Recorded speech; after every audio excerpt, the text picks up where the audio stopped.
Masya Allah, ya Alhamdulillah pemirsa yang dirahmati Allah Subhanahu Wa Taala, kita tiba di segmen keempat ya, masih bersama Ustadz Muhammad Rizwan. Kalau begitu kita langsung saja.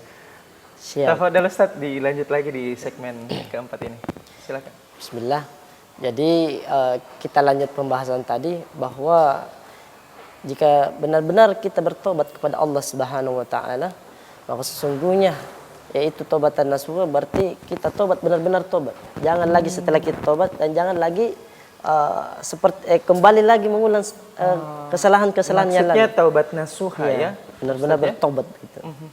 Jadi sehingga apa yang terjadi, maka datang yang namanya kemuliaan, pelindung bagi kita semua yang beriman kembali. Iman kita bertambah. Makanya Rasulullah SAW bersabda, dia ditanyakan kepada sahabatnya, jika kamu ingin memperbaharui iman kalian, maka perbanyaklah membaca. Kata sahabatnya, ya Rasulullah, bagaimanakah kita untuk memperbaharui iman kita? Dan sabda Nabi bahwa perbanyaklah membaca kalimat la ilaha illallah. La ilaha illallah. Insya Allah setiap hari kita membaca kalimat la ilaha illallah, bahwa sesungguhnya iman kita akan bertambah. Jadi semua yang dilarang oleh Allah Subhanahu Wa Taala, kita mampu mencapainya, kita mampu memegang yang mana yang disuruhkan, yang mana ditinggalkan. Makanya iman kita bertambah di situ. Nah, ini ada sedikit pernyataan yang bisa dikatakan pernyataan ini sangat realistis, namun bisa dikatakan lancang juga ya terhadap Allah gitu. Namun agak lucu juga. Ada pernyataan kayak gini nih dari orang awam. Ini mewakili orang awam ya. Katanya gini, kalau jadi orang baik itu usianya pendek, Ustadz.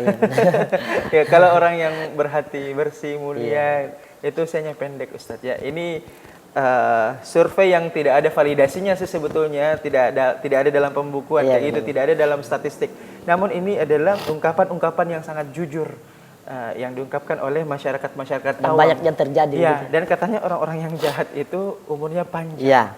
Itu sebetulnya hal-hal seperti itu ada dalam Al-Quran nggak sih Ustadz, atau gimana tuh?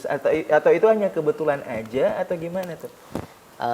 Di dalam yang tadi, dan Allah Subhanahu Wa Taala sudah menentukan, maupun orang baik, orang kaya, orang pendosa, orang baik ya kan, orang buruk, pasti akan diambil semua. Itu akan kembali kepada Allah Subhanahu Wa Taala.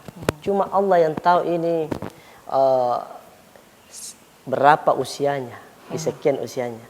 Dan kan ada di hadis itu mengatakan, ada orang yang berpuluh-puluh tahun beribadah kepada Allah Subhanahu Wa Taala, tetapi tinggal sehasta saja, dalam arti tinggal sejengkal ya. Iya. Dia itu berbuat amal yang buruk, yang menjerumuskannya masuk ke neraka. Iya, ada itu di hadis. Ada juga yang selama hidupnya berbuat maksiat, bermabuk-mabukan, bermaksiat, korupsi, segala macam, merampok.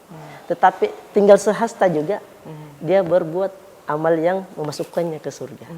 Makanya selama kita ini yang berkesempatan hidup, insya Allah, maka kita berkesempatan ini, maka pergunakanlah sisa-sisa umur kita untuk berbuat baik dan mendekatkan diri kepada Allah Subhanahu Wa Taala.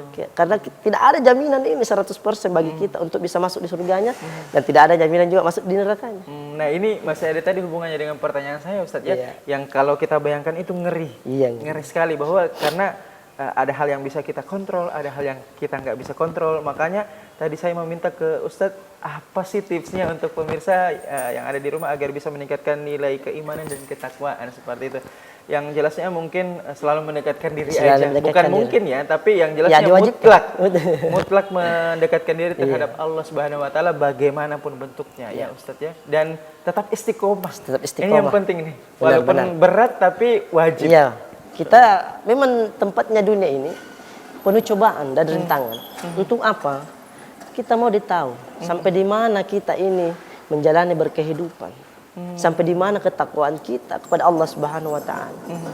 Ya, banyak cobaan rintangan masuk dalam diri kita, keluarga kita. Tetapi itu semuanya untuk apa?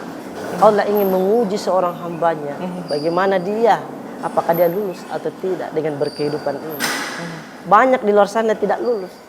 Ya, seperti ya sekarang banyak di kalangan kita, mungkin di perkotaan atau di perdesaan, Yang kemarin itu ada yang di jembatan kembar ya, yang di Sungai Minasa itu, yang menyemplungkan dirinya. Yang bunuh diri. Iya, Ustaz, ya? bunuh diri. Gara-gara apa? Itu katanya ada hutang piutang yang tidak bisa terselesaikan. Dan memang kata Allah Subhanahu Wa Taala, banyak persoalan-persoalan yang luar biasa bisa diselesaikan dengan sujud, dengan kita beribadah kepada Allah Subhanahu Wa Taala. Banyak persoalan-persoalan kecil yang tidak bisa kita selesaikan. Karena apa? Nafsunya yang bergejolak dalam Berarti hatinya. yang termasuk bunuh diri ini adalah orang-orang yang ingkar terhadap Allah Subhanahu Dia wa tidak taala. tahu. Dia kufur pada Allah Subhanahu wa taala. Dia lalai di hadapan Allah Subhanahu wa taala. Makanya syaitan yang sifatnya, yang tugasnya memang dia itu memberikan terus godaan-godaan Iya. yang bisa menyebabkan dirinya jauh di hadapan Allah Subhanahu wa taala. Makanya seperti begitu. Seperti itulah yang membuat manusia lalai dan lupa untuk menghadap kepada Allah, bahwa nikmatnya Allah itu sangat luas, tetapi dia tidak bisa tidak bisa memutarbalikkan dan tidak bisa menikmatinya dengan keluarganya, sehingga apa yang terjadi jauh di hadapan Allah Subhanahu wa taala, sehingga dia sesingkatnya dia bunuh diri kepada itu hari. Nah, saya agak rajin bertanya, Ustaz. Ya, tidak apa-apa. Iya, manusia adalah makhluk yang utama.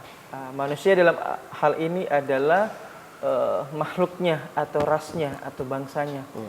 Kemungkinan bukan individunya, Ustaz ya, karena tidak semua individunya itu terpilih atau utama. Nah, gimana sih caranya agar kita ini menjadi utama di hadapan Allah Subhanahu wa taala?